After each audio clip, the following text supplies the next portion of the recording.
What's up, Lou?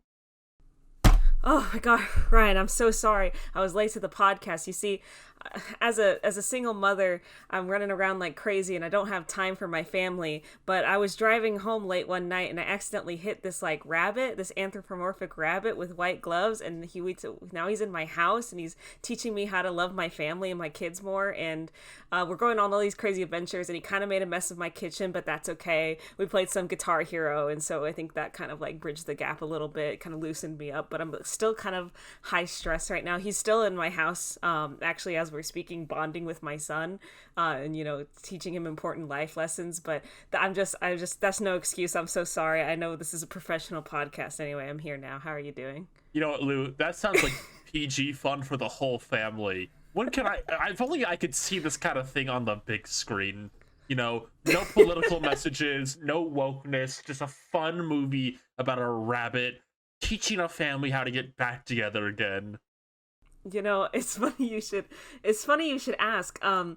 So Warner Brothers, they contacted me for the rights to the story of my life currently ongoing. I think Oh, they're gonna really? release. Yeah, they're gonna release some sort of movie experience about it, I guess. That's great, Lou. Hi, everybody. Welcome to Looney Duels. This is a podcast where we just observe the Looney Tunes characters in their natural elements and states, and just kind of figure some stuff out about them. Really introspective, you know. Mm-hmm. I think this is a very sophisticated podcast. A Yeah. very yeah, a very very scientific, of course, but there's also just a lot of heart, I think, in the middle. If you really look around, if you really dig down in there. Yeah. What did we watch today? Today we watched three good shorts, and then also we no, I don't want to say Roadrunner and Coyote are bad. No, they're amazing, legendary, classic characters. I'm just tired of seeing them, but we'll get there when we get there. The first one we watched today, was Bugs and Daffy. Wow, Yeah, wow. wow. It's a classic rabbit season, duck season short. This one was called Rabbit Seasoning. I enjoyed it. It was funny. The big thing we could take from this one for like stats is Daffy knows how to adapt. Like he knows to pay attention to his flaws. But his weakness in that regard is he's not very good at not very good at that after the learning part. Like he knows how to learn, but he doesn't know how to learn from his mistakes. He's aware that he's messing up. Like, I Right. think he knows that Bugs is getting to him, but he's also very like quick to act, and he just kind of gets himself in trouble a lot. Poor Daffy. He's like, "Oh no, you're not getting me with that again," and then he just falls for a slightly similar trick, but with a little twist on it. Which, for Bugs' credit, I mean, Bugs can tell you anything, and I believe it.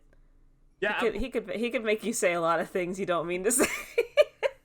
I just think Daffy, like, I just think he needs to pay a bit more attention. He's kind of fucking up bad.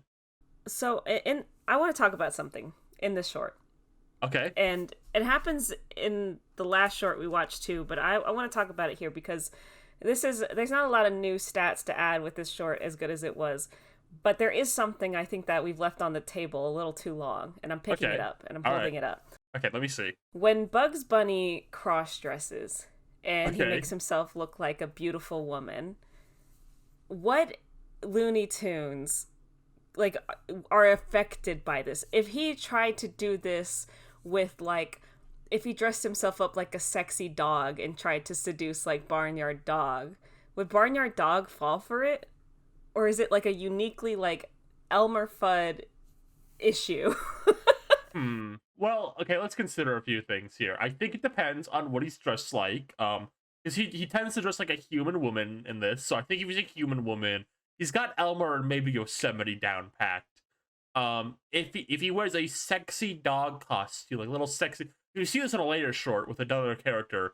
I think if Bugs adapts his sexy woman costumes to the species of the person he's trying to seduce, it'll work. But I don't think it'll ever work on Daffy because he's a loveless being. So, like, Bugs would dress up like a sexy girl duck, and Daffy would be like, "Out of my way!" like, push her down. Out of my way, harlot! And obviously, Bugs couldn't dress up like a sexy female gopher, right? Like, what is that gonna do for the Goofy Gophers? They'd be like, "Oh, hello there, dear. Would you care to join us for a spot of tea? Oh, yes, indeed. Oh, yes, we love meeting another friend." It's a strong ability because when Bugs uses this, everyone's caught off guard. And, like, everyone's like defenses go down when it's successful. So I imagine he would use it at some point in the mega battle, but I think he'd have to be a little careful with who he uses it with. I think there are some Looney Tunes that it wouldn't work great with. Right. I don't think Henry Chickenhawk would care. I don't think Priscilla Hen would care if he dressed up like a sexy rooster or something. No, right, because Henry Chickenhawk's a baby. He doesn't care about getting scorned with babes. I don't think new character Junior, who we'll get to, would care. Priscilla's looking for a man. Maybe a Bugs Bunny puffs up his chest though. Yeah, maybe a little bit. He becomes a buff bunny. I don't think it would work on Sylvester. Like, I don't think Sylvester would care either. He's like way too one-track minded. Bugs be like a sexy cat. Like, "Oh, yeah. Come over here, Mac." And then Flo's like, "Out of the way, harlot. I need to catch that bird." But I do think if Bugs, like, painted his hand yellow and made it in a dress and put it in front of Tweety Bird, that Tweety Bird would fall for it. Yeah, I think that would work. I think Tweety Bird is a bit stupid. Yeah, Tweety Bird's he's kind of oblivious to the situation around him a lot of the times. I think he'd fall for that. Yeah. But yeah, and the other thing that goes with this, so that's one thing for Bugs. But on Elmer's end, when Bugs dresses like a beautiful woman, he's like, "Oh, I'd really want to duck dinner," and Elmer like immediately goes to bat for her and shoots Daffy in the face. Is Elmer more competent if he's fighting for love? Oh my singing la la. That might be a good point. Like, if he has a woman to fight for, is he better? That might be true. If Elmer Fudd's libdo is charged properly, is he more powerful? Does he have a libdo meter like a Smash Bros character? I don't know. And what if Bugs, as sexy woman, commands him to do her bidding, like in the first half of the war, and like just takes out like a bunch of characters just by dressing up like a sexy woman? Yeah, and Bugs Bunny is surrounded by corpses and the huffing and puffing horny Elmer, and then he takes the wig off and smashes Elmer with a melon and goes, "That's done with." Exactly. I think these are worth thinking about, because it could also go very badly for Bugs if he just on a whim decides to use this on somebody it doesn't work on, and just ends up making a fool of himself. Like Sylvester the cat, who only cares about eating that fucking bird. I also don't think it would affect Wily in the same way. No, Wily's a gay man. Well, hold on. Ralph... Wait, hold on. No, if Bugs just a sexy male roadrunner. Roadrunner? Yeah. Okay. Yeah. Okay. Yeah. Bugs won because he gets Elmer to take Daffy home and shoot him. So yeah, Daffy gets shot. He survives the shots though. That's worth considering. Daffy can take a few bullets. He's resilient. We've known this though, as Porky has tried to kill him multiple times. Daffy is pretty. The thing is, Daffy can get hit, and he's pretty resistant, and he'll live for a while. Now, we haven't seen Bugs get hit that much, though, so I kind of wonder if it's kind of like a Sans Undertale situation, where, like, Bugs' HP is, like, 1, but nobody's been able to hit him before. That's true. Maybe that's the Bugs' like, secret weakness, is that he's got, like, 1 HP, but nobody can hit him. Yeah, so there's still a chance there. You just gotta be lucky enough. The stars have to align for you to beat Bugs Bunny. Yep. Yeah. All right. Do you want to talk about our next one? What did you describe this one as? Why Foghorn will never be a father? Yeah, this is a short detailing why Foghorn Leghorn can never be a father. It's called Little Boy Boo, and it opens with Foghorn living in like the most miserable looking shack I've ever seen in my life. Like windows are being blown off. There's like a cold draft blowing through everything, and he's just shivering. It's about to be winter, and he's concerned. Is this the first short where Foghorn's not depicted as living on a farm and just has a home? I think they're chicken coops. Okay. But there's not really, like, Barnyard Dog's not in this. There's no other farm animals. I mean, there's, like, a barn later. But he's not in his, what I'm used to seeing him is carefree, strolling through the fields, messing with the dog. In this, he's, like, kind of sad and miserable. Like, it's just, he's cold. He's so very cold. maybe he got knocked to the bottom of, like, the farm animal chain and the farmer was bullying him. By putting him in an awful shitty coop like Priscilla across the street. It's this lovely little house. Yeah, it's like pink and all painted and stuff. And they call her Widowed Hen, which, because she has a son. Hey, what does that mean? I guess that means at some point Priscilla Hen had a loving husband who she had a child with. This is really adding a lot of lore to this character who was previously getting bullied for having no man or child. Yeah, something happened between the last short we saw with Priscilla and now, where she has a beautiful miracle baby. Unfortunately, her husband is nowhere to be found, and Foghorn decides that it's time for him to shoot his shot. Foghorn's like when the guy in her bio dies. Yeah, literally the plot of the short is when the guy in her bio dies. Foghorn decides he is going to court Priscilla because he wants to live in her house, and that's the only reason. She's like, well, I'll marry you, but you got to get along with my son. Cue one of the best characters in the world, Junior. Junior! My man. Junior is... How would you describe Junior?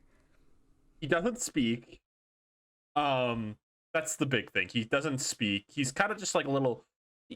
So the kind of joke I made when we watched this, this is the toxic masculinity short.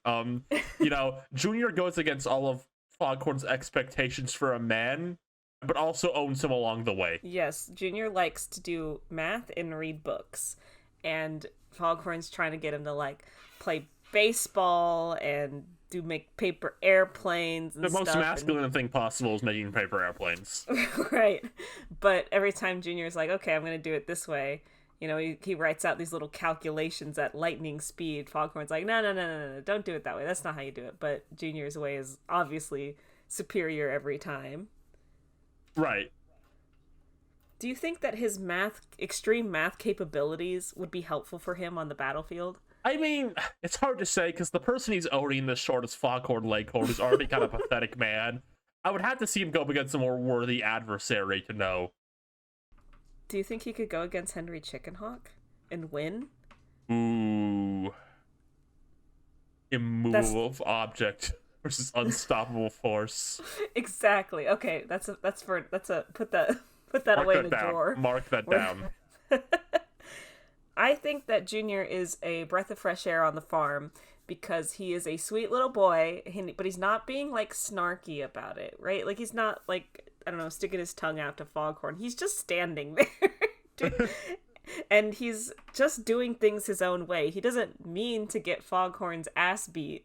That's actually not his intention. He's just, like, doing his own thing, and Foghorn's like, that's stupid. At one point, he's just, like, messing around with, like, a little, like, chemical kit or something he got in the mail, probably, and Foghorn just comes over and, like, takes it from him and then explodes himself because he doesn't know what he's doing. Like, Junior's not being malicious. I don't think he has a mean bone in his body. That's literally how the short ends, by the way, is, Foghorn's stupid dumbass goes up to Junior just having his little side thing, just having a good time to himself, shakes the thing around, and then explodes, and then he goes, I don't want him anymore! This boy has too much trouble! Foghorn Leghorn can literally not handle the most well-behaved, like, tame child ever.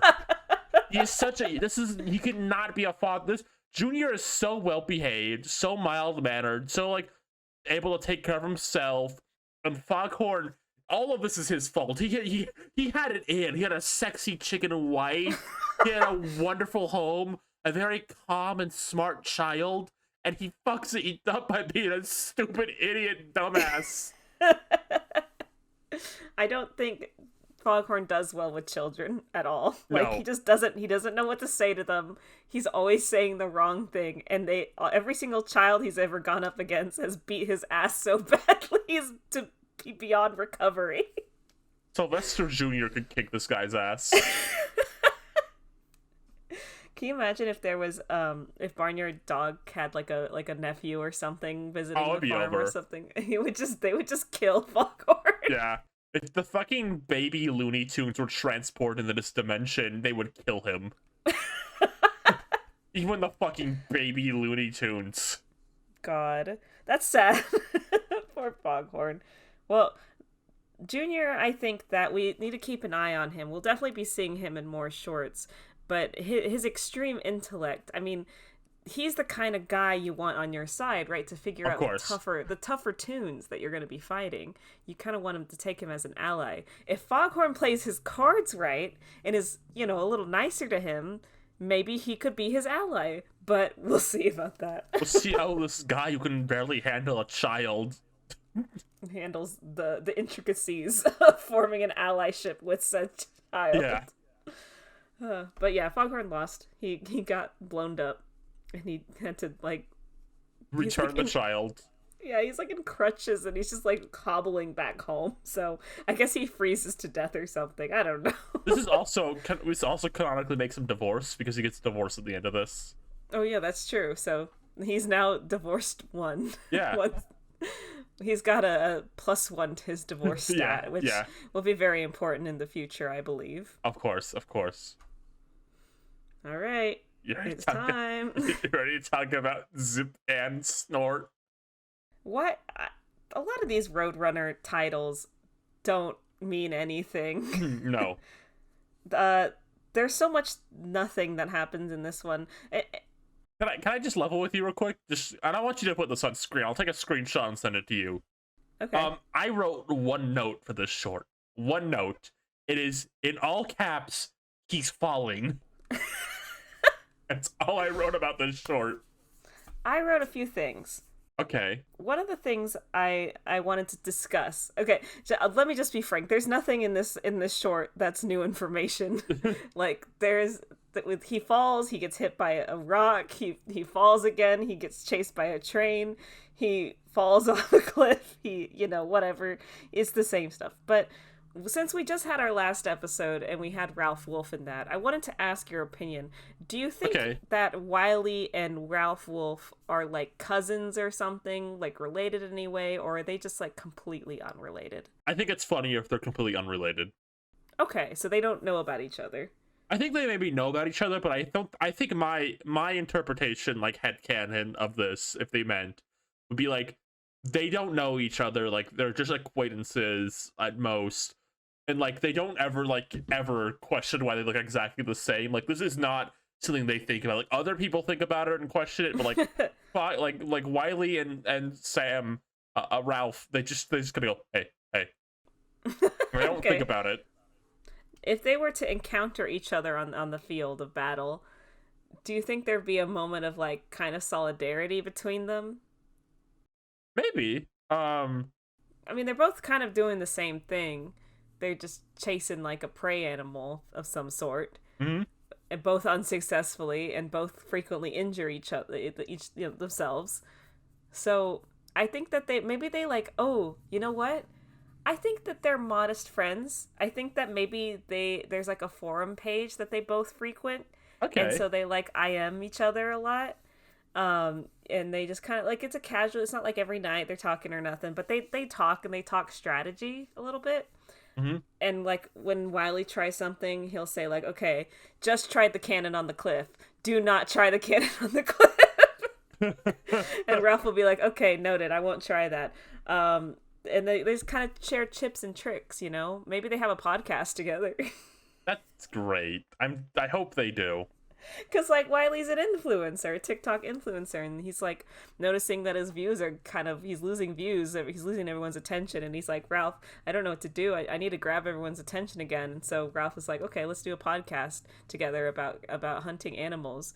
And then it gets pretty popular, and they do pretty well for themselves, I think. They're sponsored by, Squarespace. Space Square. Space Square. Jam Square. Yeah, Jam Square. They're sponsored by them. It's pretty neat. I think it's a great business opportunity for both of them. Okay. What am I even talking about? You're trying to say anything about this short because you have nothing to say about it. No, I did. They fell. He uses a cannon and falls.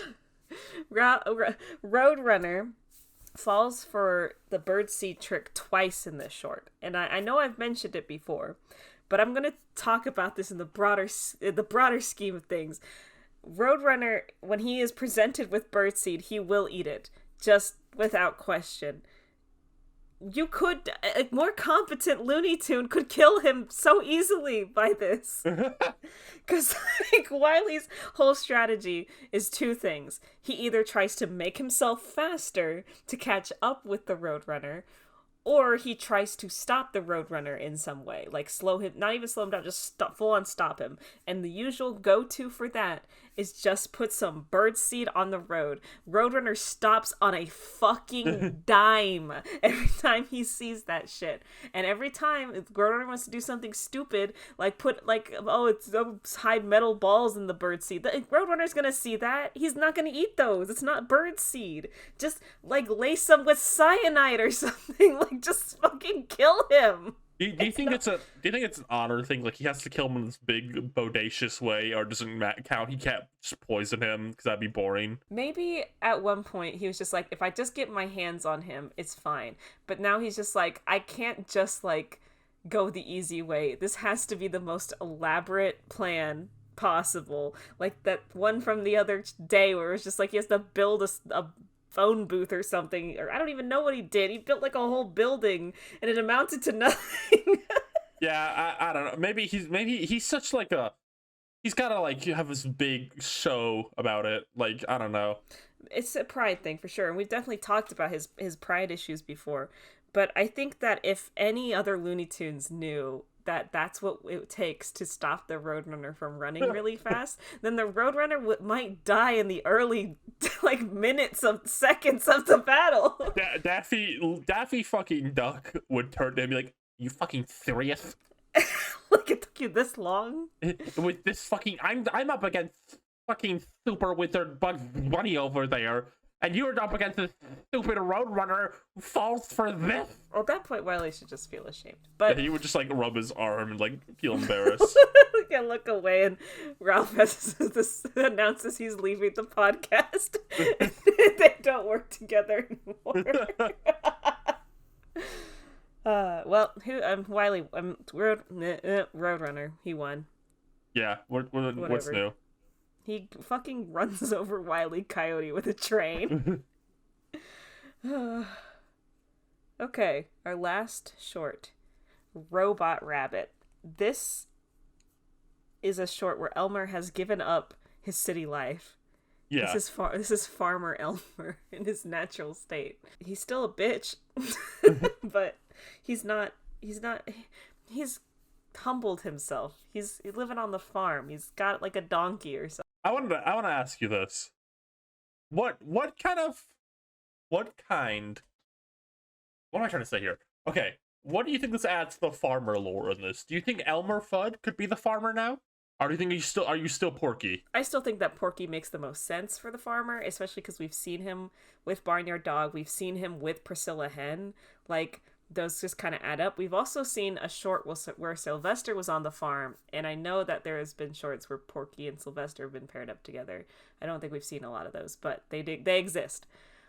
So I think Elmer, his story arc is, he's big city living, and then he decides that he needs to just get out there in nature more often. Like, and the more more heated his battles get with Bugs, the more you're gonna find him out in nature. So he just decides to live out there. So he is a farmer, but he only has like a donkey and a carrot field. He doesn't really have anything else. Like he doesn't have like he's other got a farms. lame farm. He's no farmer for back in the barnyard. No, he's not. That's that your like metric for farmers is to judge them by the farmer from back at the barnyard. Yeah, he's got an awesome barn. I wouldn't know. I haven't seen the show or the movie. I think that Elmer here is trying to reconnect with nature and try and love it again, because I think he's so poisoned by Bugs Bunny, like his thoughts, they're just poisoned by him, you know? So he's, whenever he thinks of that, like the outdoors and like smelling the fresh air and the big trees, he gets like kind of anxious because he's like, Bugs Bunny's out there somewhere. And of course, Bugs Bunny is pilfering his carrots, and I don't know. I think that's a little mean, Bugs Bunny. I don't think you should be stealing his livelihood. Okay, we'll consider that it's raw and awesome when he does that. I don't think so. I think he should. No, it's pretty cool. He could probably like buy some. No, What's he can't. stopping him from buying some? What's Bugs Bunny's job? You don't think he could just magically come across money? Oh wait, he has a gold sensing ability. He can just go find some gold and give it to. All right, give you it know to what? Elmer. You got me there. He does have that. He has a whole ability where he can tell where like huge deposits of gold are. There's no financial limitations to Bugs Bunny. He just is such a cock. He doesn't want to help Elmer out at all. Have we considered Elmer Fudd deserves it? What has he done in this short except say, Bugs, please stop eating my carrots. I'm going to shoot you if you keep eating my carrots. And then Bugs eats like a ton. Like, it's not just like one little nibble on a carrot. It's like buckets full. He's just absolutely ruining Elmer's farm. Hey, you know what? We've talked about Elmer Fudd's stupid farm so long we haven't even talked about the fucking robot yet. That's right, there's a robot in this Yeah, you want to talk about the robot in this short? Instead of Elmer Fudd's dinky little farm? I think the robot is cute. For some reason, the way that they animate the robot when he first shows up, it's like a pest control robot, and Elmer orders him from Acme. Yeah. And when the robot first shows up, he's like this clunky little like cylindrical thing, and he just looks like he's about to fall apart at any minute, and he's got like a little razor gun. And as he becomes more involved with Bugs, they kind of like animate him a lot more loosely than at first. Right. Like at first he's kind of like stiff and he like moves very robotically, but then he starts to like have expressions almost, and it's really cute. I really enjoyed that. This robot's interesting because I feel like in the first part of the short, he's kind of competent in like keeping Bugs Bunny on his toes. But like in the second half, just like Bugs has already figured out like how to deal with this fucking thing and is owning him constantly. Like Bugs is kind of scared of this robot at first. He gets shot by him, he gets caught by him, and then Bugs does the sprinkler trick and it's all over. Bugs is on top for the rest of the short. Yeah, there's almost a moment where I was writing in my notes like, wow, like Bugs is being bested by like high-tech technology, because we know he's kind of a little about that stuff with like Marvin and the rocket ship stuff, you know. He's been scared by that sort of stuff before. So yeah, he gets like knocked out by this thing and he's like, yikes, you know, don't like it. But once he kind of wraps his head around it and kind of figures it out, I think once he feels comfortable around it, it's just fucking over for the robot, poor thing. Yeah, Bugs, I mean, so we talked about this earlier about Bugs' sexy woman abilities and adapting. This is an example of it because he adapts in this. He doesn't disguise as a sexy human woman. He disguises as a sexy robot woman in this short, and the robot fucking falls for it. Yeah, he's wearing like an iron oven or something, and like a bucket on his head that he painted like a girl face on, and the robot just is like a wooga, like yeah, completely falls for it, and Bugs just, you know, of course, practically kills him then. But the killing blow to this poor robot is Bugs lures him to like a construction company, and it cuts back to like Elmer pacing. Oh my god! Yeah. he's pacing around in his house like, I wonder how my robot's doing. Like, he's really concerned, and Bugs opens the front door with like a bucket full of like nuts and bolts and scrap metal, just throws it on the floor and is like, yeah, see you later, Mac. Turns And he walks away and he goes like, I wonder if they would think of some fucking thing to defeat me, those idiots. Like, it's such a brutal murder for the robot, and it happens off screen, like we don't see it. Which means that Bugs is not afraid to kill a robot. You know, he might have a few reservations about like an organic being, but when it comes to a robot, he's just like, nah, I'm gonna fucking squish it. I want to talk about one more thing in this short. Elmer Fudd has lost all his sympathy. You think so? He shoots and murders, but he thinks he shoots and murders Bugs Bunny in this short. And then he hops up and down and goes, yay, I killed the wabbit, I killed the wabbit. He's learning. He's growing. He's not crying anymore. He's not crying anymore, and that's huge for him. That is going to help him a lot in the battle, because before that was such a handicap for him. If he ever killed something or thought he killed something and he just like completely breaks down and becomes super vulnerable, like that was such a, like, this is game changing. Actually, this has opened up a lot of opportunities for Elmer. He has become remorseless. He's become Elmer Fudd's evil arc begins now. He used to be just a kind of flawed hunter. Now he's gonna be evil. Oh, I'm so happy for him. But he did lose. I mean, he lost. He didn't get beat though. Like he's fine. Elmer's fine. It's just the robot that died. His contraption that was supposed to murder Bugs was killed, so he lost, I think. Yeah, it's definitely a loss, because then Bugs is just gonna keep eating his carrots. So that's just too bad for Elmer. You want to read some questions? I would love to. This is a question from Angler. My question is, which Looney Tunes character do you think would come out on top in a mass-scale food fight? And we're talking like gourmet buffet setting, everything. The food is the only eligible tool/weapon. Ooh. So I definitely think that the bigger Looney Tunes characters would have an advantage here. Because if you throw a pie at the Goofy Gophers, they will drown in the pie. They're gone. and die. What do you think? I think Foghorn might succeed in this kind of setting, because I feel like he would play dirty. He would like put knives in the pie and throw them. I think that Foghorn has been in a food fight before. I think he has the advantage of knowing what to do in that situation. I think Porky would hate being in the food fight. He's like, oh dear, the food's getting everywhere. I make this for hours. Oh, my pie.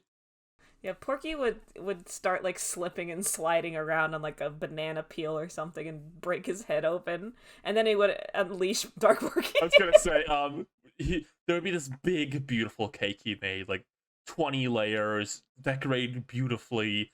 It's like just his magnum opus. He's so proud of it, and then somebody knocks it over during the food fight, and Porky's eyes turn completely white. Pupils are gone. He turns around and Dark Porky forms. Food is flying everywhere with his magical powers. People are getting thrown to the side. Dark Porky wins. I'd love this. I think that would happen. That's my new answer for this question. I think Porky would win the food fight. Here's a question from Rudy. Who else could seduce Bugs Bunny? Seduce Bugs Bunny? Who seduced him last time? Hazel Witch Rabbit form. Oh, shit, that's right. Oh. I don't know. I feel like Bugs has pretty high standards, is the thing. I mean, how many times... I guess we gotta think of all the times throughout the years Bugs Bunny has had a love interest, right? It's been mostly just Lola, right? Yeah. So I guess you can mark Lola down. Lola could seduce him. I don't think... I think Daffy and him have something going on, but I don't think Daffy could seduce him. No, hold on. Hold on. Hear me out. Daffy by himself couldn't seduce him, but Daffy dressed up by Porky Pig, doing his makeup, making the dress, getting the wig ready for him, then we might be talking. Okay, yes, I agree with that. Porky comes in and he's like, he's trying to hype Daffy up for his date with Bugs, and Daffy's like, I don't know, I'm not really feeling it, and Porky's like, makeover. You get his nail polish out, and he's like doing Daffy's nails, and he like gets the eyeliner perfect, and he grabs the wig, and he perfectly gets it done for him, and then Bugs like, hamana, hamana. Yeah, I think Daffy could pull it off with some help. I don't think really Bugs, unless it's just an incredibly sexy rabbit. I don't think Bugs is got eyes for much else. Well, thank you everybody for commenting. I do read all of them, and I think they are fun to read. We'll be around in 2 weeks, I guess. Maybe. What does that mean? I don't know. Eventually, the plan is we will be watching another movie. Probably not the next time, but maybe the time after that. Oh boy. So get ready for that. It's gonna be a good movie, probably, maybe. We'll see. All right, everybody. That's all, folks. Bye-bye. Bye.